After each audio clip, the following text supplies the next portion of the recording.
ഹരേ കൃഷ്ണ. അനന്തപത്മനാഭ സത്സംഗത്തിലെ എല്ലാ ഭക്തന്മാർക്കും, ശ്രീകൃഷ്ണ കർണാമൃതം ഗ്രൂപ്പിലെ എല്ലാ ഭക്തന്മാർക്കും വീണ്ടും ഒരു രാമായണം ക്ലാസ്സിലേക്ക് വളരെ ഹാർദവമായ സ്വാഗതം. നമ്മൾ കിഷ്കിന്ധാകാന്ഡം ആണ് പുരോഗമിച്ചുകൊണ്ടിരിക്കുന്നത്. ശ്രീരാമചന്ദ്രമൂർത്തിയുടെയും ഹനുമാന്റെയും ഒരു അസാധാരണമായിട്ടുള്ള ആ ഒരു ഭക്തൻ ഭഗവാൻ എന്ന ബന്ധത്തെക്കുറിച്ച് നമ്മൾ കേട്ടു. സുഗ്രീവനുമായിട്ട് സഖ്യമുണ്ടാക്കിയത് നമ്മൾ കണ്ടു. സുഗ്രീവൻ വന്നിട്ട് രാമചന്ദ്രമൂർത്തിയുടെ ബലത്തെ നേരിട്ട് അറിയുന്നതാണ് കഴിഞ്ഞ തവണ നമ്മൾ കണ്ടത്. സുഗ്രീവന് സംശയമായിരുന്നു. വാലിയുടെ വീരകൃത്യങ്ങളെ എല്ലാം വിവരിച്ചു കഴിഞ്ഞതിന് ശേഷം സുഗ്രീവൻ രാമചന്ദ്രമൂർത്തിയെ നോക്കി പറയുന്നു, സംശയം പ്രകടിപ്പിക്കുന്നു, സാധാരണ ഒരു മനുഷ്യനായ രാമന് എങ്ങനെയാണ് വാലിയെ വധിക്കാൻ കഴിയുക എന്ന്. അപ്പോൾ സുഗ്രീവന്റെ ഈ സംശയം വന്നിട്ട് തീർത്തു കൊടുക്കേണ്ടത് സുഹൃത്തായ രാമന്റെ കടമയാണ്. ബാക്കി എല്ലാവർക്കും അതിൽ ചെറിയ നീരസം ഉണ്ടായിരുന്നെങ്കിലും ഇപ്പോൾ സുഗ്രീവൻ വന്നിട്ട് ആ ഒരു കാര്യം ആവശ്യപ്പെട്ടപ്പോൾ എന്ത് ചെയ്തിരിക്കുന്നു? രാമചന്ദ്രമൂർത്തി തൻ്റെ ബലം സുഗ്രീവന് മുന്നിൽ പ്രകടമാക്കിയിരിക്കുന്നു. 1, 2, 3 പരീക്ഷണങ്ങൾ. ആദ്യത്തെ പരീക്ഷണം മനസാന്നിധ്യത്തിൻ്റെതായിരുന്നു. തന്നോട് ബലം പരീക്ഷിക്കാൻ വേണ്ടി ആവശ്യപ്പെടുന്നത് ഒരു സാധാരണ വാനരനാണ്. എന്നിട്ടും സുഗ്രീവൻ ഒരു വാനരനായിട്ടും ബലം പരീക്ഷിക്കാൻ വേണ്ടിയിട്ട് സുഗ്രീവൻ ആവശ്യപ്പെട്ടിട്ടും രാമചന്ദ്രമൂർത്തിക്ക് അതൊരു ഇൻസൾട്ടായിട്ട് രാമചന്ദ്രമൂർത്തി കരുതിയില്ല. അങ്ങനെ ഒന്നാമത്തെ പരീക്ഷണം ആ ഇൻസൾട്ടിൻ്റെ പരീക്ഷണമാണ്. ഒരു ക്ഷത്രിയന് നേരെ വന്ന ഇൻസൾട്ട് എന്ന് തോന്നാവുന്ന സന്ദർഭത്തിൻ്റെ പരീക്ഷണം.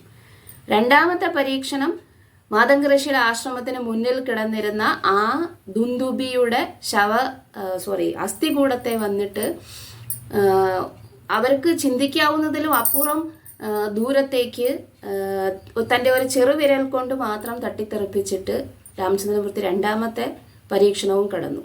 പക്ഷേ അതിലും സാറ്റിസ്ഫൈഡ് ആകാതെ സുഗ്രീവൻ എന്ത് ചെയ്യുന്നു? അടുത്ത പരീക്ഷണം, അതായത് വാലിയുടെ കായികക്ഷമത പരീക്ഷിക്കുന്ന ഒരു സ്ഥലം, 7 വടവൃക്ഷങ്ങൾ ഒരുമിച്ച് നിന്നിരുന്ന ആ സ്ഥലത്ത് ചെന്ന് നിന്നിട്ട് അതിൽ ഒരു വടവൃക്ഷത്തിനെ എങ്കിലും അതിൻ്റെ ഇലകളെല്ലാം പൊഴിച്ച് നഗ്നമാക്കി മാറ്റണം എന്ന്.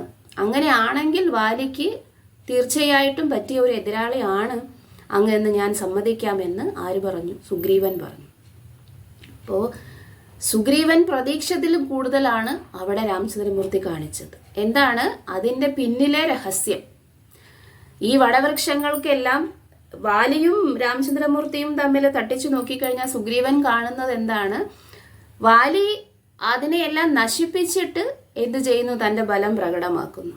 പക്ഷെ അവിടെ രാമചന്ദ്രമൂർത്തി എന്താണ്? ബലം പ്രകടമാക്കുന്നത് മാത്രമല്ല, തൻ്റെ ഈശ്വരത്വം കൂടി തെളിയിച്ചു കഴിഞ്ഞു. എന്താണ്? ആ വടവൃക്ഷങ്ങൾക്ക് അല്ലെങ്കിൽ ആ സാലവൃക്ഷങ്ങൾക്ക് ശാപമോക്ഷം നൽകുകയും കൂടി ചെയ്തിരിക്കുന്നു. അപ്പോൾ വാലിയാണോ രാമചന്ദ്രമൂർത്തിയാണോ കൂടുതൽ പവർഫുൾ എന്നതിന് കേൾവിക്കാർക്ക്, അതായത് നമ്മളെപ്പോലുള്ള ആൾക്കാർക്ക് സംശയമൊന്നുമില്ല.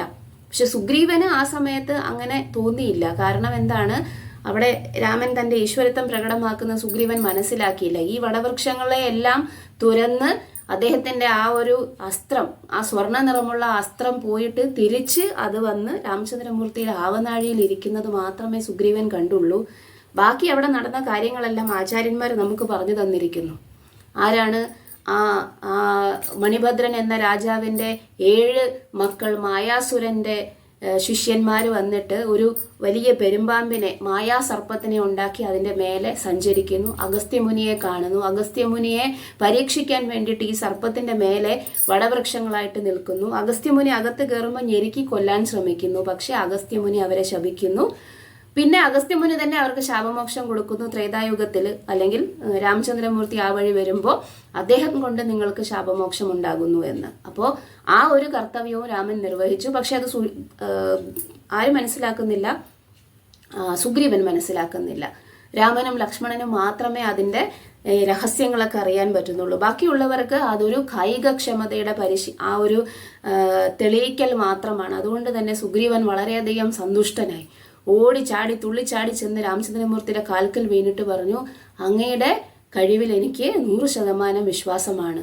ഇന്ന് തന്നെ വാലിയെ നേരിടാൻ വേണ്ടിയിട്ട് എന്നെ അനുഗ്രഹിക്കണം എന്ന് പറഞ്ഞു. രാമൻ തലകുലുക്കിയതും തുള്ളിച്ചാടിക്കൊണ്ട് സുഗ്രീവൻ കിഷ്കിന്ധയിലേക്ക് നോക്കിക്കൊണ്ട് ആ ദിശയിലേക്ക് നോക്കിക്കൊണ്ട് നിൽക്കുന്നതാണ് നമ്മൾ കഴിഞ്ഞ തവണ കണ്ടത്. ഇനി എന്താണ് സുഗ്രീവൻ ചെയ്യാൻ പോകുന്നത് എന്ന് കേൾക്കുന്നതിന് മുമ്പ് നമുക്ക് ചെറിയൊരു കീർത്തനം ചെയ്യാം. ശ്രീരാം ജയ രാം ജയ ജയ രാം, ശ്രീരാം ജയ രാം ജയ ജയ രാം,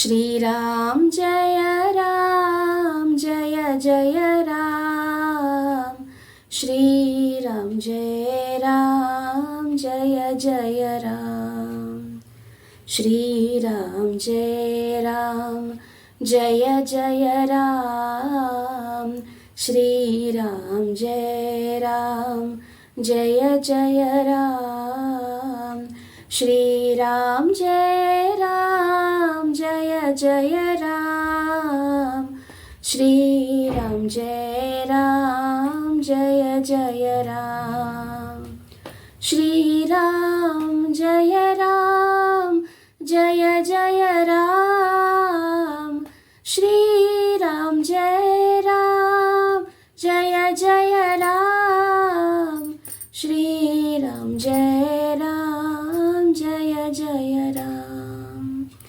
ശ്രീരാം ജയ രാം ജയ ജയ രാം, ശ്രീരാം ജയ രാം ജയ ജയ രാം, ശ്രീരാം ജയ രാം ജയ ജയ രാം. ഓം നമോ ഭഗവതേ വാസുദേവായ, ഓം നമോ ഭഗവതേ വാസുദേവായ, ഓം നമോ ഭഗവതേ വാസുദേവായ. നമോ ഓം വിഷ്ണുപാദായ കൃഷ്ണപ്രേഷ്ഠായ ഭൂതലേ ശ്രീമതേ ഭക്തിവേദാന്ത സ്വാമിന്നിതി നാമിനെ. നമസ്തേ സരസ്വതേ ദേവേ ഗൗരവാണി പ്രചാരിണേ നിർവിശേഷ ശൂന്യവാദി പാശ്ചാത്യദേശതാരിണേ. ജയ ശ്രീകൃഷ്ണ ചൈതന്യ പ്രഭു നിത്യാനന്ദ ശ്രീ അദ്വൈത ഗദാധര ശ്രീവാസാദി ഗൗരഭക്തവൃന്ദ. ഹരേ കൃഷ്ണ കൃഷ്ണ കൃഷ്ണ ഹരേ ഹരേ, ഹരേ രാമ രാമ രാമ ഹരേ ഹരേ. ഹരേ കൃഷ്ണ. നമ്മളെവിടെ പോകുന്നു? രാമചന്ദ്രമൂർത്തി യെസ് പറഞ്ഞതും സുഗ്രീവൻ കാലിൽ സ്പ്രിങ് വെച്ചതുപോലെ തുള്ളിച്ചാടിക്കൊണ്ട് പോവുകയാണ്. എങ്ങോട്ട്? കിഷ്കിന്ധയിലേക്ക് പോവുകയാണ്. കിഷ്കിന്ധയിലേക്ക് പോകുന്നത് കാടും മേടും ഒക്കെ കയറുന്നത്. അവരെവിടെയാണ് നിൽക്കുന്നത്? ഋഷ്യമുഖ പർവ്വതത്തിലാണ് നിൽക്കുന്നത്. അവിടെ നിന്നും വളരെയധികം ഏകദേശം 3 യോജന ദൂരമുണ്ട്. ഋഷ്യമുഖ പർവ്വതം എന്ന് പറയുന്നത് കിഷ്കിന്ധയുടെ പ്രാന്തപ്രദേശത്താണ്. പക്ഷെ അവിടെ നിന്നും 3 യോജന ട്രാവൽ ചെയ്താൽ മാത്രമേ കിഷ്കിന്ധയുടെ പ്രവേശന കവാടത്തിൽ എത്താൻ പറ്റുകയുള്ളൂ. അപ്പോൾ സുഗ്രീവന്റെ കാലിൽ സ്പ്രിങ് ആണ്. കാരണം എന്താണ്? അത്രയധികം ദൃഢനിശ്ചയവും ആത്മവിശ്വാസവുമാണ് ആ രാമചന്ദ്രമൂർത്തിയുടെ യെസ് എന്ന ആ ഒരു ഒറ്റ ഒരു സമ്മതം മൂളലിൽ കൂടെ അദ്ദേഹത്തിന് കിട്ടിയത്. തൻ്റെ അത്രയും നാളത്തെ കഷ്ടപ്പാടും ദുരിതങ്ങളും ഒക്കെ മാറാൻ പോകുന്നു, താൻ സ്വതന്ത്രനാകാൻ പോകുന്നു, തനിക്ക് ഇഷ്ടപ്പെട്ടതെല്ലാം തനിക്ക് തിരികെ ലഭിക്കാൻ പോകുന്നു എന്ന ദൃഢനിശ്ചയത്തിൽ വന്നിട്ട് വാലിയെ നേരിടാൻ വേണ്ടിയിട്ട് സുഗ്രീവൻ എന്ത് ചെയ്യുകയാണ്? തുള്ളിച്ചാടിക്കൊണ്ട് ഓടുകയാണ്. സുഗ്രീവന്റെ പിന്നാലെ അവരെല്ലാവരും ഉണ്ട്. അവരുടെ 4 അനുയായികളും സുഗ്രീവന്റെ 4 കൂട്ടുകാരും പിന്നെ രാമചന്ദ്രമൂർത്തിയും ലക്ഷ്മണനും ഉണ്ട്. അപ്പോൾ ഈ ആ ദൂരം വന്നിട്ട് 3 യോജന എന്ന് പറയുന്നത് വളരെ മനോഹരമായിട്ട് ഉള്ള ആ വനപ്രദേശം, ഏലക്കാടുകൾ, തേനൊഴുകുന്ന പുഴ, ഇതെല്ലാം കടന്ന് അവർ 3 യോജന കഴിഞ്ഞ് എവിടെ ചെന്നു? ആ കിഷ്കിന്ധയുടെ പ്രവേശന കവാടത്തിൻ്റെ അവിടെ ചെന്നു. രാമചന്ദ്രമൂർത്തിയുടെ ആ ഒരു പ്രതിജ്ഞ എന്ന് പറഞ്ഞാൽ നഗരത്തിൽ കടക്കുകയില്ല എന്നുള്ളതാണ്. വനവാസ സമയം ഇതുവരെ തീർന്നിട്ടില്ല. അതുകൊണ്ട് തന്നെ അദ്ദേഹം പ്രവേശന കവാടത്തിൻ്റെ അവിടെ നിന്നും മുന്നോട്ട് ആർക്കു മാത്രമേ പോകാൻ പറ്റുകയുള്ളൂ? സുഗ്രീവന് മാത്രമേ പോകാൻ പറ്റുകയുള്ളൂ. മറ്റുള്ളവരെല്ലാം ആ വനത്തിൻ്റെ സുരക്ഷിതമായിട്ടുള്ള ഒരു സ്ഥലത്ത് ഈ ഒരു അദ്ദേഹത്തിൻ്റെ ദൃഷ്ടി എത്തുന്ന സ്ഥലത്ത് വന്നിട്ട് എന്ത് ചെയ്യുകയാണ്? നിൽക്കുകയാണ്. സുഗ്രീവന്റെ ദൃഷ്ടി എത്തുന്ന സ്ഥലം. സുഗ്രീവന് തിരിഞ്ഞു നോക്കിയാൽ ഇവരെ കാണാൻ പറ്റും. വനത്തിൻ്റെ അന്തർഭാഗത്ത് നിൽക്കുകയാണ്. സുഗ്രീവൻ മാത്രം മുന്നോട്ട് പോവുകയാണ്. സുഗ്രീവൻ നടന്നു ചെന്നിട്ട് എവിടെ നിൽക്കുന്നു? ആ പ്രവേശന കവാടം. അവിടെ ആ പോകുന്ന പോക്കിൽ സുഗ്രീവൻ ചിന്തിക്കുകയാണ്, രാമന്റെ ബുദ്ധി എത്രയാണ്. കാരണം കിഷ്കിന്ധയിലും ആകെപ്പാടെ ഒരേ ഒരു അധാർമികനായിട്ടുള്ള വ്യക്തി മാത്രമേ ഉള്ളൂ. ആരാണത്? വാലി. ബാക്കിയുള്ളവരെല്ലാം നിഷ്കളങ്കരായിട്ടുള്ള പ്രജകളാണ്. ഇനി രാമചന്ദ്രമൂർത്തി സുഗ്രീവനെ കൊണ്ട് യുദ്ധം നയിച്ചിട്ടാണ് അങ്ങോട്ട് പോകുന്നതെങ്കിൽ വളരെയധികം ബുദ്ധിമുട്ട് ആ പ്രജകൾക്ക് ഉണ്ടായേനെ. അതുകൊണ്ട് തന്നെ രാമചന്ദ്രമൂർത്തിയുടെ സെൻസിറ്റിവിറ്റി, ഭയങ്കര ചിന്തയോടുകൂടിയാണ് രാമചന്ദ്രമൂർത്തി എന്ത് ചെയ്തിരിക്കുന്നത്, സുഗ്രീവനെ വിട്ട് വാലിയെ അവിടെ നിന്ന് വിളിച്ചിറക്കി. ആകപ്പാടെ ഒരേ ഒരു അധാർമികനായിട്ടുള്ള വ്യക്തി മാത്രമേ എവിടെ ഉള്ളൂ, കിഷ്കിന്ധയിലുള്ളൂ. ബാക്കിയുള്ളവരെല്ലാം നിഷ്കളങ്കരായതുകൊണ്ട് ആ അധാർമികനെ തന്നെ വലിച്ച് ഇങ്ങോട്ട് കൊണ്ടുവന്ന് വധിക്കാൻ വേണ്ടിയിട്ടാണ് രാമചന്ദ്രമൂർത്തിയുടെ പ്ലാൻ. അതുകൊണ്ട് തന്നെ വളരെയധികം ആ ഒരു ആദരവും അത്രയും ബുദ്ധിശക്തിയും ഒക്കെ ആലോചിച്ചുകൊണ്ടാണ് സുഗ്രീവൻ പോകുന്നത്. പക്ഷെ നമ്മൾ യുദ്ധകാണ്ഡത്തിൽ കാണും, ലങ്കയിൽ ആകപ്പാടെ ഒരേ ഒരു ധാർമ്മികനെ ഉണ്ടായിട്ടുള്ളൂ. ആരാണ്? വിഭീഷണൻ. അതുകൊണ്ട് തന്നെ രാമചന്ദ്രമൂർത്തി എന്ത് ചെയ്തു, വിഭീഷണനെ മാത്രം അവിടെ നിന്ന് മാറ്റിയിട്ട് ലങ്കയെ മൊത്തം നശിപ്പിച്ചു കളഞ്ഞു. കാരണം ലങ്കയില് മൊത്തം അധാർമികരായിരുന്നു. ഇവിടെ ആകെ ഒരേ ഒരു അധാർമികനേ ഉള്ളൂ. ആരാണ്? വാലി. ആ വാലിയെ അവിടെ നിന്ന് വിളിച്ചിറക്കി കൊണ്ടുവന്ന് വാലിയെ വധിക്കുമ്പോൾ ബാക്കിയുള്ള ആൾക്കാരെല്ലാം ധാർമ്മികരായതുകൊണ്ട് അല്ലെങ്കിൽ നിഷ്കളങ്കരായതുകൊണ്ട് അവരെ വെറുതെ വിട്ടു. ഇതാണ് ഒരു സെൻസിറ്റീവ് ആയിട്ടുള്ള ലീഡറിന്റെ ലക്ഷണം. അതാണ് രാമചന്ദ്രമൂർത്തി ഇവിടെ കാണിക്കുന്നത്. അപ്പോൾ രാമചന്ദ്രമൂർത്തി നൽകിയ ദൃഢനിശ്ചയത്തിന്റെ വിശ്വാസത്തിൽ സുഗ്രീവൻ അവിടെ ചെന്ന് നിൽക്കുമ്പോൾ ആ വലിയ പ്രവേശന കവാടം കാണുന്നു. സുഗ്രീവന് വളരെ പരിചയമുള്ളതാണ്. കാരണം എന്താണ്, താൻ വളരെ കുറച്ച് ദിവസങ്ങൾ മാത്രമേ അവിടെ ഭരിച്ചിരുന്നു എങ്കിലും തൻ്റെ ജന്മസ്ഥലവും താൻ വളർന്ന സ്ഥലവും ഒക്കെയാണ് കിഷ്കിന്ധ. പക്ഷേ ആ പ്രവേശന ദ്വാരം കണ്ടപ്പോഴേക്കും കഴിഞ്ഞ കുറച്ച് വർഷങ്ങളായിട്ട് താൻ അനുഭവിച്ച ചൂഷണവും ആ ക്രൂരതയും ഒക്കെയാണ് സുഗ്രീവന്റെ മനസ്സിൽ വരുന്നത്. വാലിയോടുള്ള വെറുപ്പൊക്കെ ഇങ്ങനെ എന്ത് ചെയ്യുകയാണ്, സുഗ്രീവന്റെ മനസ്സിൽ വിടർന്ന് വരികയാണ്. സുഗ്രീവൻ ആലോചിച്ചു, എന്തൊരു ഏറ്റവും നീചമായിട്ടുള്ള ഒരു പ്രവൃത്തി എന്ന് പറയുന്നത് വാലി ചെയ്തത് എന്താണ്, തൻ്റെ ഭാര്യ രുമയെ അവളുടെ ഇംഗിതമില്ലാതെ വാലി സ്വന്തം അന്തപുരത്തിലേക്ക് കൂട്ടിയത്. ഇനി രണ്ടാമത് എന്താണ്, താൻ ചെന്ന് കാലിൽ വീണ് മാപ്പ് അപേക്ഷിച്ചിട്ടും ക്ഷമിക്കണം എന്ന് പറഞ്ഞിട്ടും തൻ്റെ തെറ്റല്ല എന്നാലും താൻ അത് അക്സെപ്റ്റ് ചെയ്ത്, തനിക്ക് ചിലപ്പോൾ തെറ്റിദ്ധാരണ വന്നതാണെന്ന് അക്സെപ്റ്റ് ചെയ്തിട്ട് എന്ത് ചെയ്തു, അവിടെ ചെന്ന് വാലിയുടെ കാൽക്കൽ വീണ് മാപ്പ് അപേക്ഷിച്ചിട്ടും നിഷ്കരുണം വാലി എന്ത് ചെയ്തു, തന്നെ ചവിട്ടിപ്പുറത്താക്കി. ഇത് രണ്ടും വന്നിട്ട് അക്ഷന്തവ്യമായിട്ടുള്ള തെറ്റാണ് എന്ന് രാമന് മനസ്സിലായി. അതായത് ഒരു ഭരണാധികാരി ഒരിക്കലും ചെയ്യാൻ പറ്റാത്ത രണ്ട് തെറ്റുകളിൽ ഒന്നായിട്ട് രാമചന്ദ്രമൂർത്തി കണക്കാക്കുകയും വാലിയെ വധിക്കാൻ വേണ്ടി രാമചന്ദ്രമൂർത്തി അതുകൊണ്ടാണ് തീരുമാനമെടുത്തത് എന്ന് സുഗ്രീവന് മനസ്സിലായി. അങ്ങനെ ആ പ്രവേശന കവാടത്തിൽ നിൽക്കുമ്പോൾ വാലിയോടുള്ള ആ ദേഷ്യം മുഴുവൻ നിരച്ച് കയറിയിട്ട് സുഗ്രീവൻ തൻ്റെ ആ ദേഷ്യത്തിൻ്റെ ഉന്നത അവസ്ഥയിൽ വന്നിട്ട് എന്ത് ചെയ്യുന്നു, ഉറക്കെ വിളിക്കുന്നു, പോർവിളി, വാലി എന്ന് ഉറക്കെ വിളിച്ചു. അത് കിഷ്കിന്ധയിൽ ആകമാനം പ്രതിധ്വനിച്ചു. കിഷ്കിന്ധയിലെ ആൾക്കാർക്ക് ഇത് സ്ഥിരം എന്താണ് കേൾക്കുന്നതാണ്. എന്നും കുറേ അസുരന്മാരോ അല്ലെങ്കിൽ രാക്ഷസന്മാരോ വന്നിട്ട് വാലിയോട് ദ്വന്ദ്വ യുദ്ധത്തിന് വേണ്ടി പോർവിളി മുഴക്കും. നിഷ്കരുണം വാലി ഇറങ്ങിച്ചെന്ന് അവരെ എന്ത് ചെയ്യും, കൊല്ലുകയും ചെയ്യും. ഇത് എല്ലാ ദിവസവും മിക്കവാറും സംഭവിക്കുന്നതായതുകൊണ്ട് ഈ ആൾക്കാർക്കൊന്നും അതൊരു പുതിയ സംഭവമായിട്ട് തോന്നില്ല. പക്ഷേ ഈ ശബ്ദത്തിന്റെ ഉടമയെ അവർ തിരിച്ചറിഞ്ഞപ്പോൾ അവർക്ക് അത്ഭുതമായി. കാരണം അത് നിഷ്കാസിതനായിട്ടുള്ള കിഷ്കിന്ധയുടെ രാജകുമാരനായ സുഗ്രീവന്റെ ശബ്ദമാണെന്ന് തിരിച്ചറിഞ്ഞപ്പോൾ അവരാകപ്പാടെ സ്തബ്ധരായി. കാരണം എന്താണ്, അവർ ഒളിഞ്ഞും തെളിഞ്ഞും വന്നിട്ട് സംസാരിക്കാൻ തുടങ്ങി. എന്തിനാണ് ഇപ്പോൾ സുഗ്രീവൻ തിരിച്ചു വന്നിരിക്കുന്നത്? സുഗ്രീവനോട് അവർക്കൊരു ചെറിയ മമതയുണ്ട്. കാരണം കുറച്ച് നാളുകളെ സുഗ്രീവൻ രാജ്യം ഭരിച്ചുള്ളൂ എങ്കിലും, വാലിയുടെ അസാന്നിധ്യത്തിൽ രാജ്യം ഭരിച്ചുള്ളൂ എങ്കിലും സുഗ്രീവൻ വളരെ ധർമ്മിഷ്ഠനും കാരുണ്യവാനും ഒക്കെ ആയിട്ടുള്ള ആളായിരുന്നു. വാലിയെ പോലെ അത്രയ്ക്ക് സ്ട്രിക്റ്റ് ആയിട്ടുള്ള ഒരു റൂളറേ അല്ലായിരുന്നു. അതുകൊണ്ട് തന്നെ സുഗ്രീവനോട് ആൾക്കാർക്ക് ഒരു ചെറിയ മമതയും ഉണ്ടായിരുന്നു. വാലി സുഗ്രീവനെ ചവിട്ടി പുറത്താക്കിയപ്പോൾ അവരെല്ലാം അങ്ങ് സ്തബ്ധരായി പോവുകയും ചെയ്തു. വാലി സുഗ്രീവന് മേൽ ചൊരിഞ്ഞ ആരോപണങ്ങളൊന്നും അവർ വിശ്വസിച്ചിട്ടില്ല. പക്ഷെ ആർക്കും അത് തെളിച്ചു പറയാൻ പറ്റില്ല. കാരണം വാലി അത് കേട്ട് കഴിഞ്ഞാൽ അവരുടെ ജീവനാപത്താണ്. അതുകൊണ്ട് ആരും വന്നിട്ട് സുഗ്രീവൻ ചെയ്ത കാര്യം വാലി ഉദ്ദേശിച്ചത്, അതായത് വാലി ആരോപിച്ച കാര്യം സുഗ്രീവൻ ചെയ്തു എന്ന് അവരാരും വിശ്വസിച്ചില്ല. പക്ഷെ ആരും അത് പറഞ്ഞില്ല. ഇപ്പോ സുഗ്രീവൻ ഇവിടെ വന്ന് പോർവിളി മുഴക്കുമ്പോൾ എന്താണ് ഇതിന് കാരണമെന്ന് അവർക്ക് മനസ്സിലാകുന്നില്ല. എന്താണ് വാലി ഇതിന് ചെയ്യാൻ പോകുന്നത് എന്നും അവർക്കറിയില്ല. അതുകൊണ്ട് തന്നെ പക്ഷെ അവരാരും ഒന്നും പറഞ്ഞില്ല. കാരണം വാലിയോ വാലിയുടെ അനുചരന്മാരോ എങ്ങാനും തങ്ങൾ സുഗ്രീവനെ ഫേവർ ചെയ്യുന്നു എന്ന് അറിഞ്ഞു കഴിഞ്ഞിട്ടുണ്ടെങ്കിൽ തങ്ങളുടെ ജീവിതം അപകടത്തിലാകുമെന്ന് അവർക്കറിയാം. അതുകൊണ്ട് ഒന്നും അവർ പറഞ്ഞില്ല. സുഗ്രീവൻ അത്രയധികം അലറി വിളിച്ചിട്ടും ഒരു റെസ്പോൺസും കിട്ടിയില്ലാത്തത് കൊണ്ട് സുഗ്രീവൻ എന്ത് ചെയ്തു? തൻ്റെ അരയിലുണ്ടായിരുന്ന ക്ലോത്തൊക്കെ ടൈറ്റ് ചെയ്തിട്ട് ഒന്നും കൂടെ ഉച്ചസ്ഥായിയിൽ വിളിച്ചു, വാലി ഇറങ്ങി വേടാ എന്ന് വിളിച്ചു. അപ്പോൾ എന്ത് സംഭവിച്ചു? സുഗ്രീവന്റെ ശബ്ദം വന്നിട്ട് വീണ്ടും രാജസഭയിൽ ആകമാനം മൂത്ത ഒരു ഇടിമുഴക്കം പോലെ പ്രതിധ്വനിച്ചു കേട്ടു. വാലിയുടെ ഇടത്ത് കൈയും ഇടത്ത് കാലും വിറയ്ക്കാൻ തുടങ്ങി. വാലി ഈ ശബ്ദം കേട്ടതും ആലോചിച്ചു. ആരുടെയാണ് ശബ്ദമെന്ന് തിരിച്ചറിഞ്ഞു. തലേ ദിവസം രാത്രി തന്റെ ഇടത്ത് കണ്ണ് തുടിച്ചത് എന്തിനാണ് എന്ന് വാലി ചിന്തിച്ചു.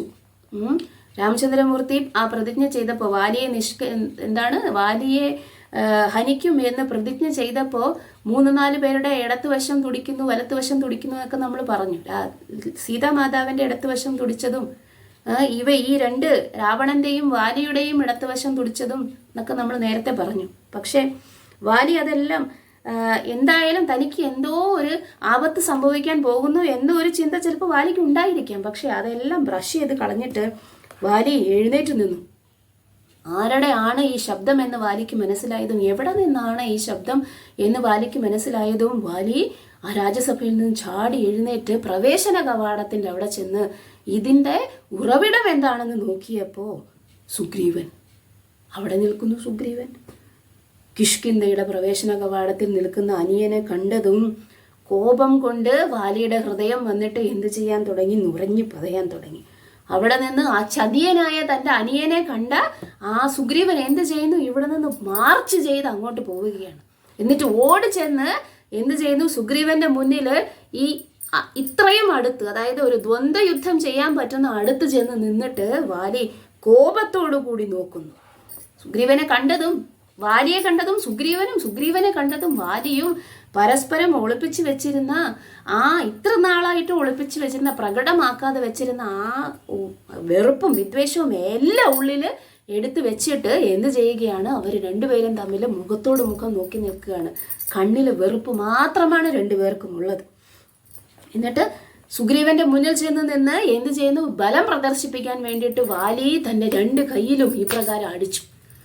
ആ മസിലിൽ അടിച്ച ആ ശബ്ദവും അതിൻ്റെ പ്രകമ്പനവും കൊണ്ട് അടുത്ത് കിടന്നിരുന്ന പാറകളൊക്കെ പൊടിഞ്ഞു പോയി എന്ന് പറഞ്ഞു. അത്രയ്ക്ക് ബലമായിരുന്നു വാലിക്ക്. ഈ 2 പേരും ദ്വന്ദ്വയുദ്ധം തുടങ്ങുന്നതിന് ആ സമയത്ത് എന്ത് ചെയ്യുകയാണ്? മറ്റ് ആൾക്കാർ രാമചന്ദ്രമൂർത്തിയും ലക്ഷ്മണനും തരുവും നീലനും നളനും പിന്നെ ആരാണ്? ഹനുമാനും. ഇവരെല്ലാവരും ഈ ഒരു കാഴ്ച കണ്ടുകൊണ്ട് പതിയിരിക്കുകയാണ്. എവിടെ? കാട്ടിൽ പതിയിരിക്കുകയാണ്. അപ്പോൾ രാമചന്ദ്രമൂർത്തി ആ രക്തരൂഷിതമായിട്ടുള്ള ആ ഒരു യുദ്ധം കാണാൻ വേണ്ടിയിട്ട് ഇങ്ങനെ നിൽക്കുമ്പോഴേക്കും രാമചന്ദ്രമൂർത്തി അവിടെ വെറുതെ ഇരിക്കുകയല്ല, ലക്ഷ്മണനോട് സംസാരിച്ചുകൊണ്ടിരിക്കുകയാണ്. ലക്ഷ്മണനോട് ഇവരെ 2 പേരെയും കാണിച്ചുകൊണ്ട് രാമചന്ദ്രമൂർത്തി പറയുകയാണ്, നോക്കൂ ലക്ഷ്മണ, എത്രയധികം നിരാശകരമായിട്ടുള്ള കാര്യമാണ് ഒരു രാജ്യത്തിൽ ഇങ്ങനെ സംഭവിക്കുന്നത്. ഒരു രാജാവ് സ്വന്തം അനുജന്റെ ഭാര്യയെ തട്ടിയെടുക്കുന്നത് വളരെയധികം ദുഃഖകരമായിട്ടുള്ള ഒരു കാര്യമാണ്, നീചമായിട്ടുള്ള കാര്യമാണ്. അത് മാത്രമല്ല, സ്വന്തം അനുജന്മാരെയോ അല്ലെങ്കിൽ സ്വന്തം അനുചരന്മാർക്കോ അവർ വന്ന് മാപ്പ് അപേക്ഷിച്ചിട്ടും മാപ്പ് കൊടുക്കാതെ, അത് പരിഗണിക്കുക പോലും ചെയ്യാതെ അവരെ പുറത്താക്കുന്നത് അതിലും വലിയ തെറ്റാണ്. സ്വന്തം അനുചരന്മാർക്കോ അനുജന്മാർക്കോ ഈ തരത്തിൽ മാപ്പ് കൊടുക്കാതിരിക്കുന്ന ഒരു ഭരണാധികാരി ചെയ്യുന്ന വലിയ ക്രൂരതയാണ്. അതും ഒരു രാജ്യത്തിന് വേണ്ടിയിട്ട്, സ്ത്രീക്കും രാജ്യത്തിനും വേണ്ടിയിട്ട് ഇപ്രകാരം ഒരു രാജാവ് പ്രവർത്തിക്കുന്നത് എത്ര നിരാശാജനകമായിട്ടുള്ള കാര്യമാണ് ലക്ഷ്മണ എന്ന് പറയുന്നു. അവിടെ രാമചന്ദ്രമൂർത്തി അവരെക്കുറിച്ച് സംസാരിച്ചുകൊണ്ടിരിക്കുമ്പോൾ അവിടെ എന്ത് സംഭവിക്കുന്നു? ഈ അനുജന്മാരും അനിയനും ചേട്ടനും തമ്മിൽ എന്ത് സംഭവിക്കുന്നു? യുദ്ധം തുടങ്ങിയിരിക്കുന്നു. പോർവിളിയും 2 പേരും വന്നിട്ട് ഈ അധികായന്മാരെ പോലെ 2 പേരും എന്ത് ചെയ്യുന്നു? ഇടിച്ചുകൊണ്ടേയിരിക്കുന്നു പരസ്പരം.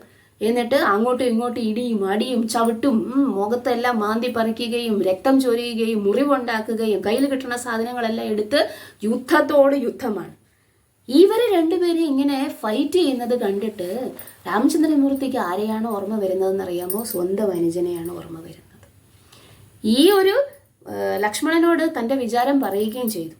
ലക്ഷ്മണനോട് പറയുകയാണ്, ഈ രാജ്യത്തിനും സ്ത്രീക്കും വേണ്ടി പരസ്പരം പോരടിക്കുന്ന ഈ അനുജനെയും ചേട്ടനെയും കാണുമ്പോൾ എനിക്ക് ഓർമ്മ വരുന്നത്, എനിക്ക് വേണ്ടി സ്വന്തം ജീവൻ പോലും കളയാൻ വേണ്ടിയിട്ട് തൽപരനായി നിൽക്കുന്ന എൻ്റെ അനുജൻ ഭരതനെയാണ്. എത്ര പരിശുദ്ധനായിട്ടുള്ള വ്യക്തിയാണ് അവൻ ഇവരെ കമ്പയർ ചെയ്യുമ്പോൾ എന്ന് രാമചന്ദ്രമൂർത്തി പറഞ്ഞതും ലക്ഷ്മണന് അന്ന് 13 വർഷങ്ങൾക്ക് മുന്നേ സംഭവിച്ച ആ കാര്യങ്ങളെല്ലാം ഓർത്ത് ഭരതനോടുള്ള ചെറിയ നീരസം ഇപ്പോഴും മനസ്സിൽ കൊണ്ട് നടപ്പുണ്ട്. പൂർണ്ണമായിട്ടും ഭരതനോട് ലക്ഷ്മണൻ ക്ഷമിച്ചിട്ടില്ല, മാത്രമല്ല കൈകേയി മാതാവിനോടും ക്ഷമിച്ചിട്ടില്ല. ലക്ഷ്മണന് ഈ പറഞ്ഞ കാര്യത്തിൽ അത്രയ്ക്ക് അഭിപ്രായം ഒന്നുമില്ല. അപ്പോൾ ലക്ഷ്മണൻ പറയുകയാണ്, ചെറിയൊരു പരിഹാസം ലക്ഷ്മണൻ വാക്കുകൾ കൂടെ പ്രകടമാക്കുകയാണ്. ലക്ഷ്മണൻ പറഞ്ഞു, ശരിയാണ്, ഈ ഇളയ ആൾക്കാരൊക്കെ ഈ പ്രകാരം ഇങ്ങനെ ബിഹേവ് ചെയ്യുന്നത് വളരെയധികം നിരാശയുണ്ടാക്കുന്ന കാര്യമാണ്. നോക്കൂ, സുഗ്രീവൻ ഇളയവനാണ്. വാലി എന്ന ജ്യേഷ്ഠനെ ആ രാജ്യത്തിന് വേണ്ടിയിട്ട് വധിക്കുക തന്നെ ചെയ്യണമെന്ന് വിചാരിച്ചിട്ടാണ് എന്ത് ചെയ്യുന്നത്, സുഗ്രീവൻ യുദ്ധത്തിന് പുറപ്പെട്ടിരിക്കുന്നത്. എനിക്ക് തോന്നുന്നു ഇവര് രണ്ടുപേരും ഒരമ്മയുടെ വയറ്റിൽ പിറന്നിരിക്കാൻ ഒരു സാധ്യതയും ഞാൻ കാണുന്നില്ല.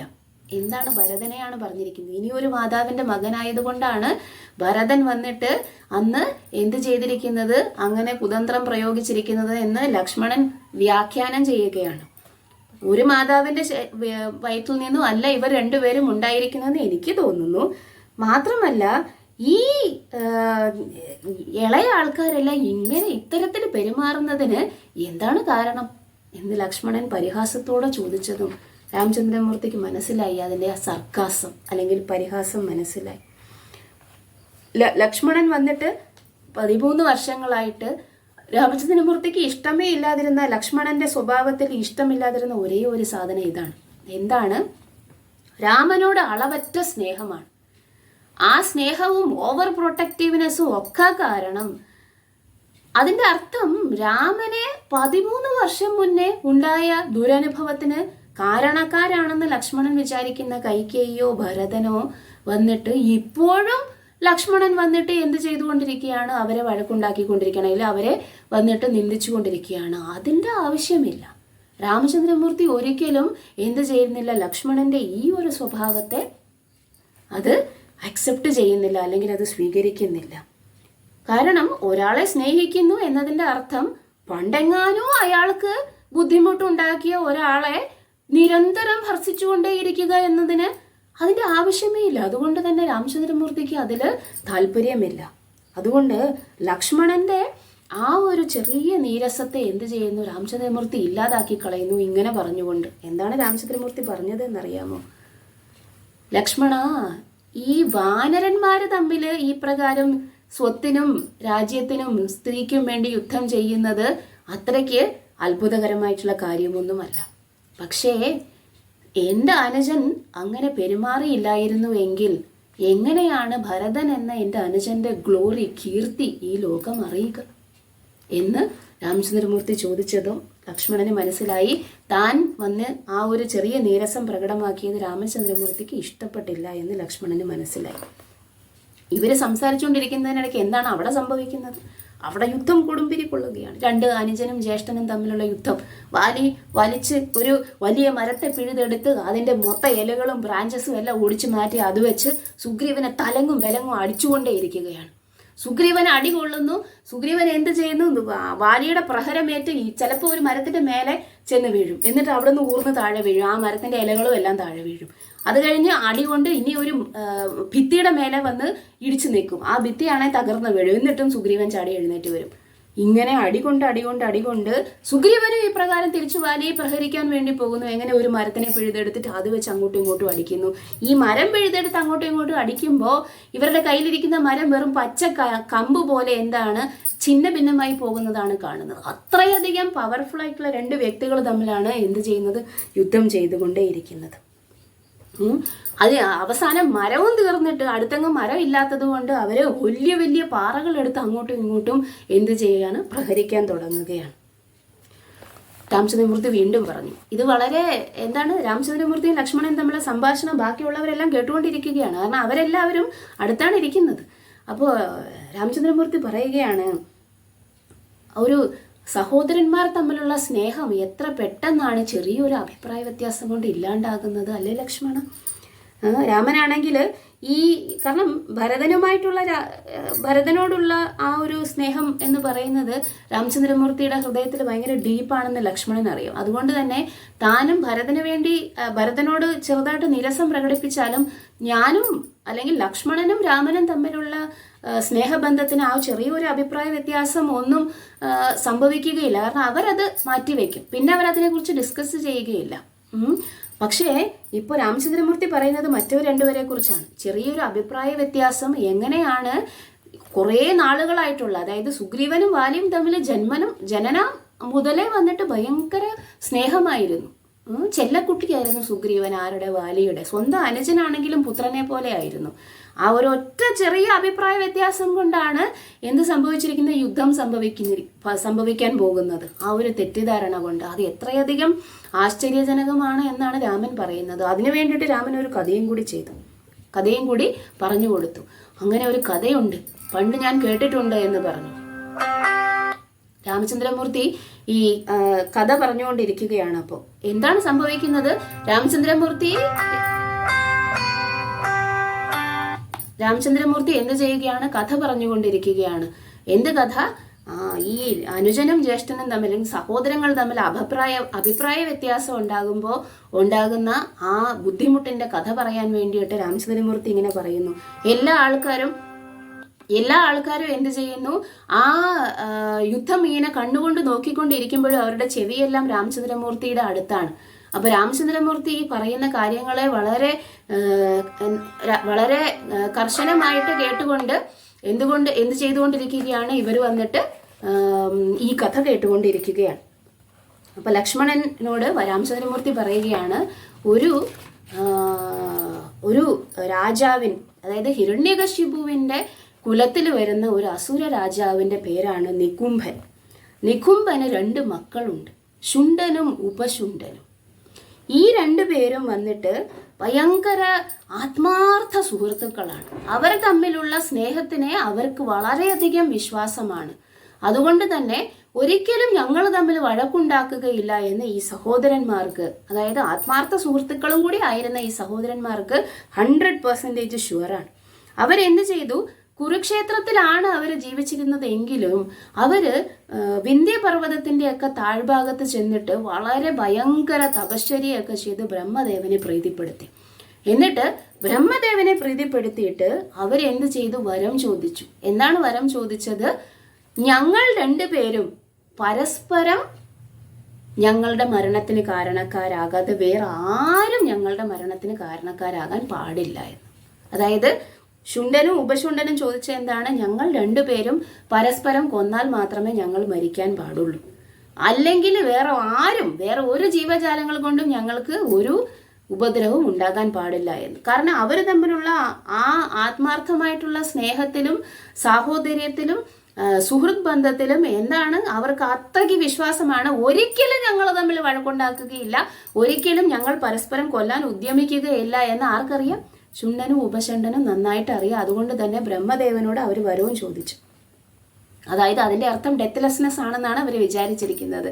ഈ അമിത ആത്മവിശ്വാസം കൊണ്ട് അവർ ചോദിച്ചത് ഈ വരമാണ്. ബ്രഹ്മദേവൻ തഥാസ്തു പറഞ്ഞു.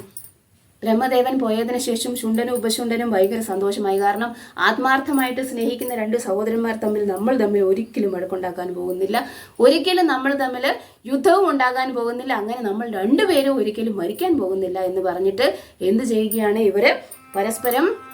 ഇവരെന്ത് ചെയ്യുകയാണ്? പരസ്പരം യുദ്ധം ചെയ്യാൻ അവര് ഈ ബാക്കിയുള്ള ആൾക്കാരെ എല്ലാം വന്നിട്ട് തൻ്റെ കീഴ്പ്പെടുത്താൻ വേണ്ടിയിട്ട് എന്ത് ചെയ്യുകയാണ്? ഈ സഞ്ചരിച്ചു കൊണ്ടിരിക്കുകയാണ്.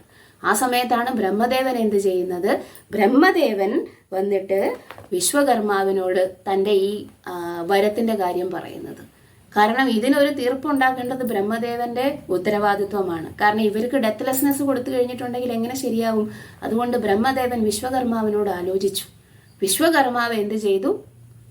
വിശ്വകർമാവ് ഈ ഭൂമിയിൽ എല്ലാ സൗന്ദര്യമുള്ള വസ്തുക്കളും പല പല പല ചെറിയ ചെറിയ ചെറിയ ചെറിയ അംശങ്ങളിൽ നിന്നും വളരെ ഉത്തമമായിട്ടുള്ള അംശങ്ങൾ ചേർത്ത് വെച്ചിട്ട് ഒരു സുന്ദരിയായ അപ്സരസിനെ സൃഷ്ടിച്ചു. അവളുടെ പേര് തിലോത്തമ എന്നായിരുന്നു. ഉത്തമമായുള്ള തിലാംശങ്ങൾ ചേർന്ന് ഉണ്ടായവളാണ് തിലോത്തമ. തിലോത്തമ എന്ത് ചെയ്യുന്നു? ഈ ശുണ്ഠന്റെയും ഉപശുണ്ഠന്റെയും ജീവിതത്തിലേക്ക് സെപ്പറേറ്റ് ആയിട്ട് കടന്നു വരുന്നു. ശുണ്ഠന്റെ ജീവിതത്തിൽ തിലോത്തമ വന്നത് അദ്ദേഹം അറിഞ്ഞതേ ഉള്ളൂ, ഉപശുണ്ഠൻ അറിഞ്ഞില്ല. ഇയാളുടെ ജീവിതത്തിൽ തിലോത്തമ വന്നത് ചേട്ടനും അറിഞ്ഞില്ല. അപ്പൊ ഇവർക്ക് രണ്ടുപേർക്കും തിലോത്തമയെ ഭയങ്കര പ്രിയപ്പെട്ടവളായി മാറി. സെപ്പറേറ്റ്ലി ഇവർ രണ്ടുപേരും അറിയുന്നില്ല, രണ്ടുപേരും ഒരേ തിലോത്തമയെ തന്നെയാണ് സ്നേഹിക്കുന്നത്. പൂർണ്ണമായിട്ടും തിലോത്തമ തൻ്റെ കൈപ്പിടിയിൽ ഒതുക്കി ഇവരെ രണ്ടുപേരെയും തൻ്റെ ആകർഷണ വലയത്തിലാക്കിയതിനു ശേഷം അത്ര ഭ്രാന്തമായിട്ട് തിലോത്തമയെ ഇവർ രണ്ടുപേരും പ്രണയിക്കുമ്പോൾ ഒരിക്കൽ തിലോത്തമ ഇവരെ രണ്ടുപേരെയും ഒരുമിച്ച് കണ്ടു. എന്ത് സംഭവിച്ചു? ഒരുമിച്ച് കണ്ടു. ശുണ്ഠനും ഉപശുണ്ഠനും വിശ്വസിക്കാൻ പറ്റിയില്ല. തിലോത്തമ ഞങ്ങൾ രണ്ടുപേരും ഒരുമിച്ച് സ്നേഹിക്കുന്നത് ഈ ഒരേ ഒരു പെണ്ണിനെ തന്നെയാണ്, അപ്സരസിനെ തന്നെയാണെന്ന് മനസ്സിലായി. അപ്പോഴേക്കും ആ അപ്സരസ് എന്ത് ചെയ്യുന്നു? നിങ്ങളിൽ ആരാണോ ശക്തിമാൻ അവരെ ഞാൻ വിവാഹം കഴിക്കുമെന്ന് പറഞ്ഞു. അത്ര നാളായിട്ടും ഉണ്ടായിരുന്ന ആ സാഹോദര്യവും സ്നേഹവും ആത്മവിശ്വാസവും ഒരിക്കലും വഴക്കുണ്ടാക്കുകയില്ല എന്നുള്ള ആ ഒരു പ്രതിജ്ഞയും അതിൻ്റെ ഭവിഷ്യത്തും എല്ലാം മറന്നിട്ട് ആ ഭ്രാന്തമായിട്ടുള്ള സ്നേഹത്തിൽ ആകൃഷ്ടയായിട്ട് ആ പെണ്ണിന് വേണ്ടിയിട്ട് എന്ത് ചെയ്യുന്നു? ഇവർ രണ്ടുപേരും തമ്മിൽ തല്ലി അവസാനം എന്ത് സംഭവിക്കും? പരസ്പരം പോരടിച്ചു മരിക്കും. രാമചന്ദ്രമൂർത്തി ഈ കഥ പറഞ്ഞു നിർത്തി. എന്നിട്ട് പറയുകയാണ്, സ്നേഹം എന്നത് ചെറിയൊരു അഭിപ്രായ വ്യത്യാസം വന്നു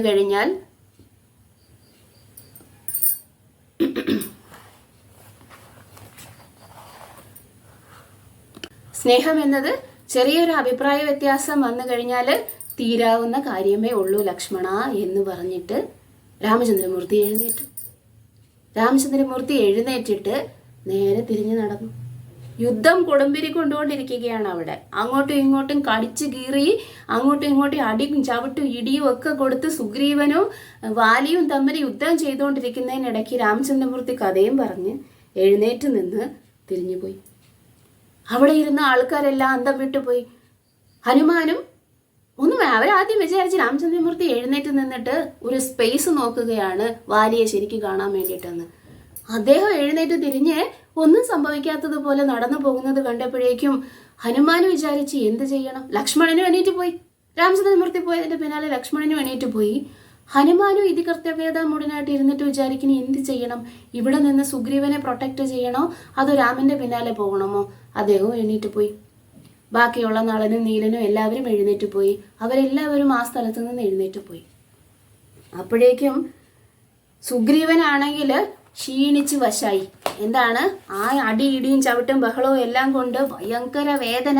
അവിടുന്ന് ഇവിടുന്നൊക്കെ രക്തം ഒലിക്കുന്നു. ഇടിഞ്ഞു നുറുങ്ങിയതുപോലെയാണ് ശരീരമെല്ലാം വേദന എടുക്കുന്നത്.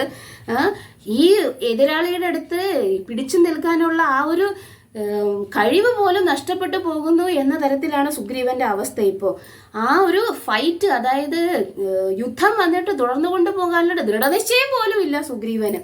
എന്നിട്ട് മരിക്കാറായിട്ടുള്ള ഒരു വ്യക്തിയെ പോലെ സുഗ്രീവൻ തൻ്റെ ആശ്രയത്തിനെ തിരിഞ്ഞു നോക്കിയതും ആരാണ് ആശ്രയം? രാമചന്ദ്രമൂർത്തി. നീ പൊക്കോ, ഞാൻ വന്നിട്ട് വാലിയെ വധിച്ചു കൊള്ളാം എന്ന് പറഞ്ഞ് തനിക്ക് വാക്ക് തന്നതുകൊണ്ടാണ് താൻ എന്ത് ചെയ്തത്? യുദ്ധം ചെയ്യാൻ വേണ്ടി വന്നത്. അപ്പോൾ തിരിഞ്ഞു നോക്കിയപ്പോൾ അവിടെ എങ്ങും ആരെയും കാണാനില്ല. എത്ര തവണ തിരിഞ്ഞു നോക്കി ശ്രമിച്ചിട്ടും ആ ഇലപ്പടർപ്പുകൾക്ക് ഇടയിൽ കാട്ടിനകത്ത് രാമചന്ദ്രമൂർത്തിയുടെ പൊടി പോലും കാണാനില്ല. മാത്രമല്ല ബാക്കി ഉണ്ടായിരുന്ന കൂട്ടുകാരെ പോലും കാണാനില്ല. അത് കണ്ടതും അദ്ദേഹത്തെ കാണാത്തതും സുഗ്രീവന്റെ കണ്ണില് നിരാശയായി. നിരാശ എന്ന് പറഞ്ഞു കഴിഞ്ഞാൽ എന്താണ്?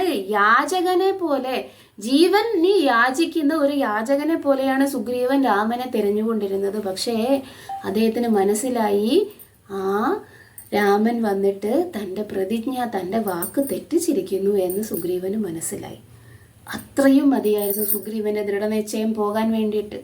ആ ഒരു വാക്കിന്റെ ബലത്തിലാണ് തൻ്റെ ജീവനും കളഞ്ഞ വാലിക്ക് മുന്നിൽ വന്നിട്ട് ഈ ഇടിയെല്ലാം കൊണ്ട് അവനോട് യുദ്ധം ചെയ്തത്.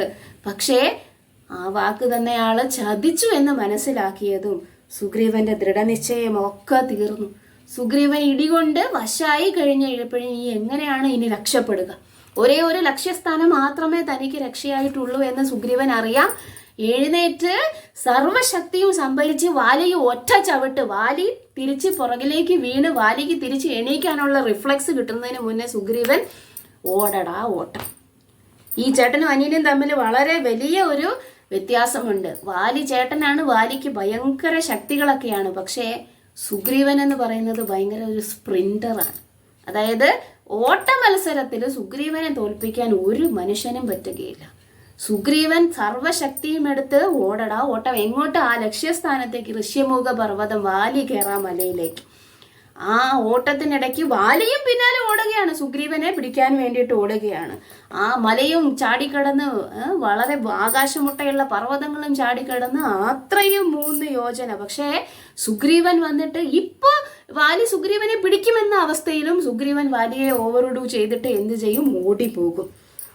ഋഷ്യമുഖ പർവ്വതത്തില് എത്തിയതും, വാലിക്ക് കയറാൻ പറ്റാത്ത സ്ഥലത്ത് എത്തിയതും സുഗ്രീവനാണെങ്കിലും മുട്ടുകുത്തി വീണു. എന്ത് ചെയ്ത്? ശ്വാസം കിട്ടാതെ സുഗ്രീവൻ വന്നിട്ട് മുട്ടും കുത്തി വീണിട്ട് കിതയ്ക്കാൻ തുടങ്ങി. തിരിഞ്ഞു നോക്കിയതും വാലിയും ഈ പ്രകാരം പിന്നാലെ വന്നിട്ട്, ആ യുദ്ധം കൊണ്ട് രണ്ടുപേരും ക്ഷീണിച്ചിരുന്നു. വാലിയും പിന്നാലെ വന്നിട്ട് എന്ത് ചെയ്യുകയാണ്? അവിടെ നിന്ന് കിതയ്ക്കുകയാണ്. വാലിയുടെ കണ്ണിലെ നിരാശ കണ്ടപ്പോഴേക്കും സുഗ്രീവൻ വന്നിട്ട് എന്ത് ചെയ്യുകയാണ്? ചിരിക്കുകയാണ്. സുഗ്രീവൻ ആ നിരാശ കണ്ടപ്പോൾ തന്നെ കൊല്ലണമെന്ന് ആഗ്രഹിച്ചിട്ട് താൻ രക്ഷപ്പെട്ടതിൻ്റെ നിരാശ വാലിയുടെ മുഖത്ത് കണ്ടതും സുഗ്രീവൻ ആർത്തട്ടഹസിച്ച് ചിരിക്കുകയാണ്. വാലി അപ്പോഴേക്കും വന്നിട്ട് ദേഷ്യം കൊണ്ട് പല്ലിറുമ്മി സുഗ്രീവനെ നോക്കി കൈ ചൂണ്ടിക്കൊണ്ട് പറയുകയാണ്, ഇപ്പോ നീ രക്ഷപ്പെട്ടിരിക്കുന്നു, നീ രക്ഷപ്പെട്ടിരിക്കുന്നു ഇപ്പോൾ. പക്ഷെ സുഗ്രീവ, അധികം താമസിയാതെ ഞാൻ വരും, നിന്നെ അവസാനിപ്പിക്കാൻ വേണ്ടിയിട്ട് ഞാൻ വരും എന്ന് പറഞ്ഞിട്ട് വാലി അവിടെ നിന്നും ക്ഷീണിച്ച് എഴുന്നേറ്റ് പോയി. വാലി പോയതും സുഗ്രീവൻ ആ ചതഞ്ഞരിഞ്ഞ ശരീരവും വലിച്ച് ഋഷ്യമുഖ പർവ്വതത്തിൽ എവിടെ ചെന്നു? താന് ഒളിച്ചിരിക്കുന്ന സ്ഥലത്ത് ചെന്നു. ഭയങ്കര കഷ്ടപ്പെട്ട്, ആ ശരീരത്തിന്റെ വേദനയെക്കാളും കൂടുതൽ വേദന സുഗ്രീവന്റെ മനസ്സിനായിരുന്നു. എന്തായിരുന്നു? ആ ടോപ്പിൽ ചെന്നപ്പോൾ രാമചന്ദ്രമൂർത്തി എന്തിനാണ് പിന്നെ തന്നെ ഈ തരത്തിൽ ഒരു ദ്വന്ദ്വ യുദ്ധത്തിലേക്ക് തള്ളിവിട്ടത്? അദ്ദേഹത്തിന് വരാൻ വേണ്ടിയിട്ട് താല്പര്യമില്ലായിരുന്നുവെങ്കിൽ, കൊല്ലാൻ വേണ്ടി താല്പര്യമില്ലായിരുന്നുവെങ്കിൽ പിന്നെ എന്തിനാണ് തൻ്റെ ജീവിതം റിസ്കിലാക്കിയത്? എന്തിനാണ് വാക്ക് തെറ്റിച്ചത് എന്ന് തൻ്റെ സുഹൃത്തിനോട് ചോദിക്കണമെന്ന് വിചാരിച്ച് സുഗ്രീവനും രാമചന്ദ്രമൂർത്തിയെ കണ്ടുമുട്ടി. രാമചന്ദ്രമൂർത്തി ഒരു ഉത്തരം പറഞ്ഞു. അത് കേട്ടതും സുഗ്രീവന് ചെറിയൊരു സമാധാനം ഉണ്ടായി. പക്ഷെ അത് കേട്ടുകൊണ്ടിരുന്ന ബാക്കിയുള്ള ആൾക്കാർക്കൊന്നും ഇതങ്ങോട്ട് ദഹിച്ചില്ല. കേട്ടുകൊണ്ടിരുന്ന തരു എന്താണ് ആ ഉത്തരവെന്ന് നമുക്ക് പറയാം. പക്ഷേ തരു വന്ന് ഹനുമാനോട് ചോദിക്കാൻ തുടങ്ങി, അല്ല എനിക്ക് മനസ്സിലാകുന്നില്ല ഹനുമാൻ, രാമചന്ദ്രമൂർത്തിയുടെ ഉദ്ദേശശുദ്ധിയിൽ എനിക്ക്, അല്ലെങ്കിൽ അദ്ദേഹത്തിൻ്റെ ശക്തിയിലുള്ള ആത്മവിശ്വാസത്തിലൊക്കെ എനിക്ക് എന്തോ സംശയം തോന്നുന്നു. എന്നാലും എന്ത് റീസണാണ് സുഗ്രീവനെ വന്നിട്ട് സഹായിക്കാത്തതിന് രാമചന്ദ്രമൂർത്തി പറഞ്ഞത് എന്ന് എനിക്കങ്ങോട്ട് മനസ്സിലാകുന്നില്ല. തരു അവസാനം വളരെയധികം വിഷമിച്ച് വന്നിട്ട് ഹനുമാനോട് ചോദിക്കുകയാണ്, ഇതെന്താണ് സംഭവം? രാമചന്ദ്രമൂർത്തി എന്തിനാണ് ഇപ്രകാരം ചെയ്തത്? പിന്നെ അത് മാത്രമല്ല, ചെയ്തതും പോരാഞ്ഞിട്ട് അതിന് സുഗ്രീവൻ ചോദിച്ചപ്പോൾ ഇങ്ങനൊരു മറുപടി കൊടുക്കാൻ കാരണം എന്താണ്? എനിക്ക് ഇതൊന്നും മനസ്സിലാകുന്നില്ല. എനിക്ക് ഇത് മനസ്സിലാക്കാൻ വേണ്ടിയിട്ട് അങ്ങ് എന്നെ സഹായിക്കണം. ആര് വന്ന് ചോദിക്കുന്നു? തരു വന്ന് ഹനുമാനോട് ചോദിക്കുന്നു. ഹനുമാൻ ചിരിച്ച്, രാമചന്ദ്രമൂർത്തിയുടെ പ്രവൃത്തികളുടെയോ വാക്കുകളുടെയോ അന്തസത്ത മനസ്സിലാക്കണമെന്നുണ്ടെങ്കിൽ സാധാരണ ബുദ്ധി പോരാ, കുറച്ചും കൂടെ കാര്യമായിട്ടുള്ള അണ്ടർസ്റ്റാൻഡിങ്, അല്ലെങ്കിൽ കുറച്ചും കൂടെ ചിന്തിക്കണമെന്ന് ഹനുമാൻ അറിയാം. ഹനുമാൻ വന്നിട്ട് തരുവിനോട് അത് എക്സ്പ്ലെയിൻ ചെയ്യാൻ തുടങ്ങുകയാണ്. ഹനുമാനും ഈ പ്രകാരം തരുവിനെ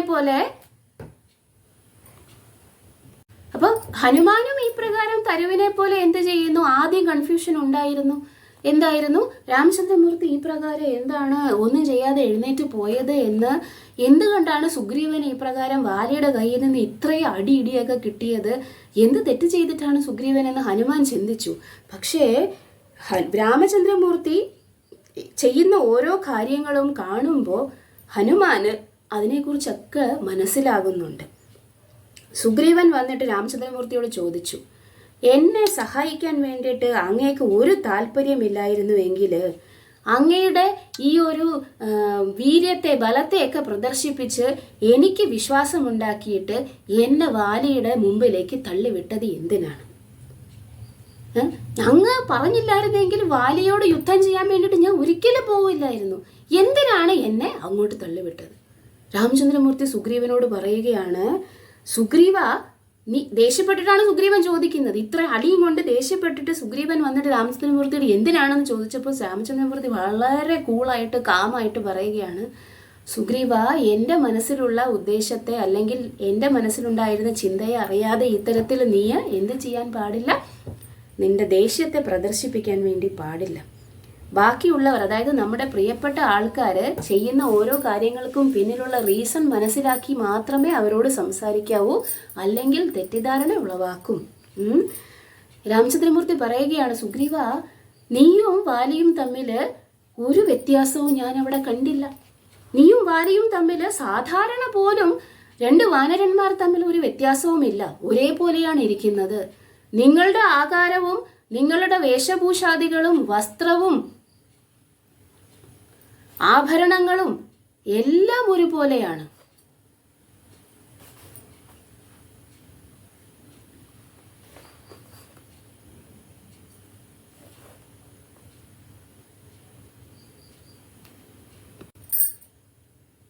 ഹരേ കൃഷ്ണ. റെക്കോർഡിങ്ങിൽ കുറച്ച് ഡിസ്റ്റർബൻസ് വരുന്നു. എനിക്ക് തോന്നുന്നു ഇൻ്റർനെറ്റ് അൺസ്റ്റേബിൾ ആയിരിക്കും. അപ്പോൾ രാമചന്ദ്രമൂർത്തിയോട് സുഗ്രീവൻ ചോദിച്ചു, എന്തുകൊണ്ടാണ് അങ്ങനെ ഉപേക്ഷിച്ചിട്ട് പോയത് എന്ന് ചോദിക്കുമ്പോൾ രാമചന്ദ്രമൂർത്തി പറഞ്ഞു, നിങ്ങൾ തമ്മിൽ ഞാൻ ഒരു വ്യത്യാസവും കണ്ടില്ല. അതായത് നീയും വാലിയും ആകാരത്തിലും ശരീരഭാഷയിലും പിന്നെ ആഭരണത്തിലും വസ്ത്രത്തിലും എല്ലാത്തിലും ഒരുപോലെ ഇരിക്കുന്നത് കൊണ്ട് ആരാണ് വാലി ആരാണ് സുഗ്രീവൻ എന്ന് എനിക്ക് തിരിച്ചറിയാൻ പറ്റിയില്ല എന്ന് രാമചന്ദ്രമൂർത്തി പറഞ്ഞു. എന്നിട്ട് അദ്ദേഹം പറയുന്നു, അഥവാ ഞാൻ ഈ ഒരു റിസ്ക് എടുത്ത് ആ അസ്ത്രം എഴുതിരുന്നുവെങ്കിൽ, എങ്ങാനും അതേറ്റ് നീയാണ് മരിച്ചിരുന്നതെങ്കിൽ എന്തൊരു നഷ്ടമായിരിക്കും നമ്മൾക്ക് രണ്ടുപേർക്കും ഉണ്ടാവുക. ആൾക്കാർ പറയുകയില്ലേ, സ്വന്തം അഭയം പ്രാപിച്ചിരിക്കുന്ന ഒരാളെ വധിച്ചു എന്നുള്ള ചീത്തപ്പേര് എനിക്ക് കേൾക്കും. അത് മാത്രമല്ല, സീതയെ കിട്ടുക അല്ലെങ്കിൽ സീതയെ തിരയുക എന്ന് പറയുന്ന ആ ദൗത്യം പോലും എനിക്ക് ചെയ്യാൻ പറ്റുകയില്ല സുഗ്രീവ. അതുകൊണ്ടാണ് ഞാൻ വിചാരിച്ചത് അടുത്ത ഓപ്പർച്യൂണിറ്റി വരട്ടെ, അപ്പോൾ ഞാൻ എന്ത് ചെയ്യാം, നിന്നെ സഹായിക്കാമെന്ന് ഞാൻ വിചാരിച്ചത് അതുകൊണ്ടാണ്. ഇത് കേട്ടതും സുഗ്രീവൻ ആലോചിച്ചു, ചിലപ്പോൾ ശരിയായിരിക്കും. സുഗ്രീവൻ ചിന്തിച്ചു, ആണോ, വാലിയും ഞാനും തമ്മിൽ അത്രയ്ക്ക് സാമ്യം, ശരിയാണ്, ജ്യേഷ്ഠനും അനിയനുമാണ്, അതുകൊണ്ട് തന്നെ അത്രയ്ക്ക് സാമ്യം ഉണ്ടെന്നുള്ളത് ശരി തന്നെ. അല്ലെങ്കിലും വാനരന്മാർ തമ്മിൽ ഉള്ള വ്യത്യാസത്തെ എങ്ങനെയാണ് പുതിയതായിട്ട് വന്ന ഒരു മനുഷ്യൻ കണ്ടുപിടിക്കുന്നത്? ശരിയായിരിക്കും, രാമചന്ദ്രമൂർത്തി പറഞ്ഞത് ശരിയായിരിക്കും. അപ്പോഴാണ് സുഗ്രീവനോട് സമാധാനമായത്. ഓ, അങ്ങനെയാണല്ലേ, അപ്പോൾ ഇനി എന്ത് ചെയ്യണം എന്ന് സുഗ്രീവൻ രാമനോട് ചോദിച്ചപ്പോൾ രാമൻ പറയുന്നു, നീ അടുത്ത തവണ പോകുമ്പോൾ, യുദ്ധത്തിന് പോകുമ്പോൾ നിങ്ങൾ തമ്മിൽ തിരിച്ചറിയാനുള്ള ഒരു അടയാളം വേണം. എന്താണ്? ലക്ഷ്മണന്റെ മുന്നിൽ ചെന്നിട്ട് എന്ത് ചെയ്യണം? ലക്ഷ്മണന്റെ കയ്യിൽ നിന്നും ഒരു മാല വാങ്ങിച്ച് കഴുത്തിലിടണം, ഒരു പുഷ്പമാല വാങ്ങിച്ചു കഴുത്തിലിടണം എന്ന് പറഞ്ഞു. ഇത് കേട്ടതാണ് തരുവിന് എന്ത് സംഭവിച്ചത്? തരുവിനാകെ മൊത്തം കൺഫ്യൂഷൻ ആയത്. അപ്പോൾ ഈ രാമചന്ദ്രമൂർത്തി എന്താണ് ഇങ്ങനെ ചെയ്യാൻ കാരണമെന്ന് ചെന്ന് ഹനുമാനോട് ചോദിച്ചപ്പോൾ ഹനുമാനും പറഞ്ഞു, രാമചന്ദ്രമൂർത്തി അതിവിദഗ്ധനായിട്ടുള്ള ഒരു ടീച്ചറാണ്. എന്താ തരു, നീ വിചാരിക്കുന്നത് സുഗ്രീവനും പിന്നെ വാലിയും തമ്മിലുള്ള വ്യത്യാസം രാമചന്ദ്രമൂർത്തിക്ക് അറിയില്ല എന്നാണോ? അവരാരാണ് വാലി ആരാണ് സുഗ്രീവൻ എന്ന് രാമന് അറിയില്ലാത്തത് കൊണ്ടാണോ? എന്ത് സാമ്യത്തെക്കുറിച്ചാണ് രാമൻ പറയുന്നത് തരു എന്ന് ഹനുമാൻ ചോദിക്കുന്നു. തരു ഇങ്ങനെ നോക്കി നിൽക്കുമ്പോൾ ഹനുമാൻ ഇങ്ങനെ ചിന്തിച്ചിട്ട് പറയുകയാണ്, അവർ തമ്മിലുള്ള വ്യത്യാസം ശാരീരികമായിട്ടുള്ള വ്യത്യാസമല്ല, അവരുടെ ബോധത്തിലുള്ള വ്യത്യാസത്തെക്കുറിച്ചാണ് രാമചന്ദ്രമൂർത്തി പറയുന്നത്. ഇപ്പോൾ നിനക്കറിയാമോ, രാമചന്ദ്രമൂർത്തി അവരുടെ ശാരീരികമായിട്ടുള്ള വ്യത്യാസത്തെക്കുറിച്ചും പറയാതെ അവരുടെ ബിഹേവിയർ, അതായത് സ്വഭാവത്തിലുള്ള സാമ്യത്തെക്കുറിച്ചാണ് അപ്പോൾ പറഞ്ഞത്. വാലി എന്താ ചെയ്തത്? മുതിർന്നവരെ ആദരിക്കാതെ അരഗൻ്റായിട്ട് പെരുമാറുന്ന ആളാണ് വാലി. അത് നമുക്കെല്ലാവർക്കും അറിയാം. സുഗ്രീവൻ ഇപ്പൊ എന്താണ് ചെയ്യുന്നത്? ലക്ഷ്മണൻ എന്ന രാമചന്ദ്രമൂർത്തിയുടെ അനുജൻ, രഘുകുലത്തിലെ രാജകുമാരൻ, ആദ്യമായി രാമനും ലക്ഷ്മണനും കൂടെ സുഗ്രീവനെ കാണാൻ വന്നപ്പോൾ ലക്ഷ്മണനോട് സുഗ്രീവൻ ചെയ്ത അനാദരവ് നമ്മളെല്ലാം കണ്ടതല്ലേ? തരുവിനോട് ഹനുമാൻ പറയുകയാണ്, ഇരിപ്പിടം കൊടുത്തില്ല, ലക്ഷ്മണനെ കണ്ടതായിട്ട് പോലും ഭാവിച്ചില്ല. ആരാണ് ലക്ഷ്മണൻ? രഘുകുലത്തിലെ വെറുമൊരു രാജകുമാരൻ മാത്രമാണോ? അല്ല. മെന്റലി, അതായത് മാനസികമായിട്ടും ശാരീരികമായിട്ടും ബൗദ്ധികപരമായിട്ടും നോക്കുകയാണെങ്കിൽ സുഗ്രീവനേക്കാൾ ഉയർന്ന വ്യക്തിയാണ് ലക്ഷ്മണൻ. അങ്ങനെ ഉയർന്ന വ്യക്തികളോട് അനാദരവ് പ്രകടിപ്പിച്ചുകൊണ്ട് സുഗ്രീവൻ എങ്ങനെയാണ് ധർമ്മിഷ്ഠനായിട്ടുള്ള ഒരു രാജാവായിട്ട് തീരാൻ സാധിക്കുക? രാജ്യഭാരം സുഗ്രീവനെ ഏൽപ്പിക്കുന്നതിന് മുമ്പേ ഈ ഒരു പാഠം സുഗ്രീവനെ പഠിപ്പിക്കാൻ വേണ്ടിയിട്ടാണ് രാമചന്ദ്രമൂർത്തി ഇപ്പോൾ ഇങ്ങനെ ചെയ്തത്. സുഗ്രീവന് വാലിയുടെ അടുത്തു നിന്നും കിട്ടി ഈ അടിയും ഇടിയും ഒക്കെ അതിൻ്റെ ഫലമാണെന്ന് വിചാരിച്ചാൽ മതി. അവർ തമ്മിൽ അരഗൻ്റായിട്ടുള്ള ആ വാലിയും അനാദരവ് കാണിക്കുന്ന സുഗ്രീവനും തമ്മിൽ എന്താണ് വ്യത്യാസമുള്ളത്? ഒരു വ്യത്യാസവുമില്ല. രണ്ടുപേരും ഒരുപോലെയാണ്. സുഗ്രീവൻ രാജാവാകുന്നുണ്ടെങ്കിൽ, ധർമ്മിഷ്ഠനായിട്ടുള്ള രാജാവാകണമെന്നുണ്ടെങ്കിൽ ഈ മുതിർന്നവരോടുള്ള അനാദരവ് എന്നുള്ള പ്രവണത മാറ്റിയെടുക്കണം. അതിനു വേണ്ടിയിട്ടാണ് രാമചന്ദ്രമൂർത്തി പറഞ്ഞത്. പിന്നെ നീ എന്താണ് വിചാരിക്കുന്നത്? ലക്ഷ്മണന് മുന്നിൽ ചെന്ന് ലക്ഷ്മണൻ തരുന്ന ആ മാല്യം സ്വീകരിക്കണമെന്ന് പറയുമ്പോൾ സുഗ്രീവൻ അറിയാതെ തന്നെ ലക്ഷ്മണന്റെ മുന്നിൽ വന്നിട്ട് നമിക്കും. അങ്ങനെ നമിക്കുമ്പോൾ എന്താണ്? ലക്ഷ്മണനോട് ചെയ്ത അനാദരവിന് അതിന് പ്രായശ്ചിത്തമാകും. ലക്ഷ്മണൻ വന്നിട്ട് സുഗ്രീവനെ മാലയണിയിക്കുമ്പോൾ ലക്ഷ്മണൻ വന്നിട്ട് സുഗ്രീവനെ അനുഗ്രഹിക്കുന്നത് പോലെയാകും. നീ കേട്ടില്ലേ? അങ്ങനെ മാലയും ചാർത്തി നിൽക്കുന്ന സുഗ്രീവനെ കണ്ടപ്പോൾ രാമചന്ദ്രമൂർത്തി പറഞ്ഞത് എന്താണ് പറഞ്ഞത്?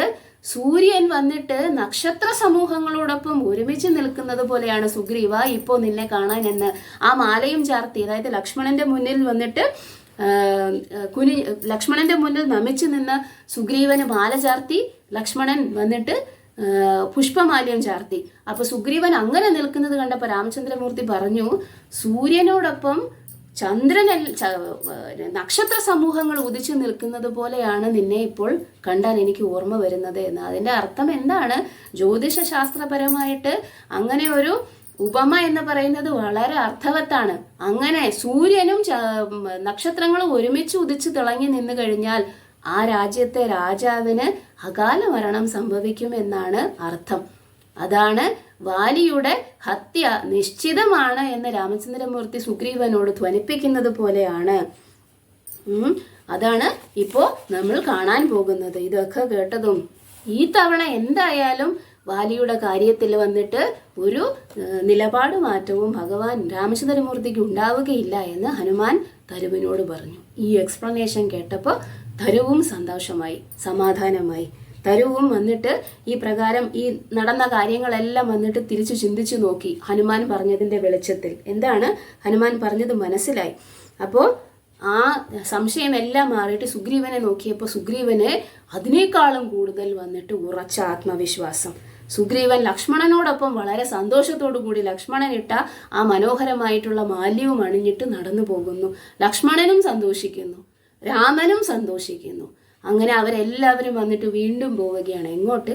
കിഷ്കിന്ധയിലേക്ക് തന്നെ.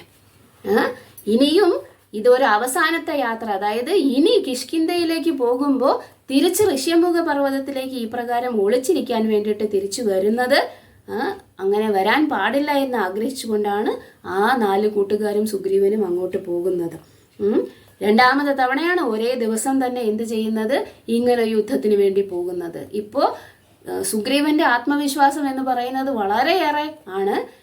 ഈ യുദ്ധത്തിന് വേണ്ടി പോകുമ്പോൾ സുഗ്രീവന് ലക്ഷ്മണന്റെ അനുഗ്രഹവും കൂടി ഉണ്ട് എന്നുള്ളതാണ് രണ്ടാമത്തെ പോക്കിന്റെ പ്രത്യേകത. അപ്പോൾ നമ്മുടെ സമയം തീരാറായിരിക്കുന്നു, 9 മണി. ഇനി എന്താണ് ആ രണ്ടാമത്തെ യുദ്ധം? വാലി നിഗ്രഹം എന്ന് പറയുന്ന ആ ഭാഗം നമുക്ക് അടുത്ത ആഴ്ച കേൾക്കാം. ഈ ഒരു ക്ലാസ്സിൽ നമ്മളോടൊപ്പം പങ്കെടുത്ത എല്ലാവർക്കും ചെറുതായിട്ട് നമുക്ക് എന്തുണ്ടായിരുന്നു? തടസ്സങ്ങൾ ഉണ്ടായിരുന്നു. എങ്കിലും കഥ കേൾക്കാൻ വേണ്ടി ഇവിടെ സന്നിഹിതരായിരിക്കുന്ന എല്ലാ ആൾക്കാർക്കും ഞാൻ നന്ദി രേഖപ്പെടുത്തുന്നു. ഹരേ കൃഷ്ണ.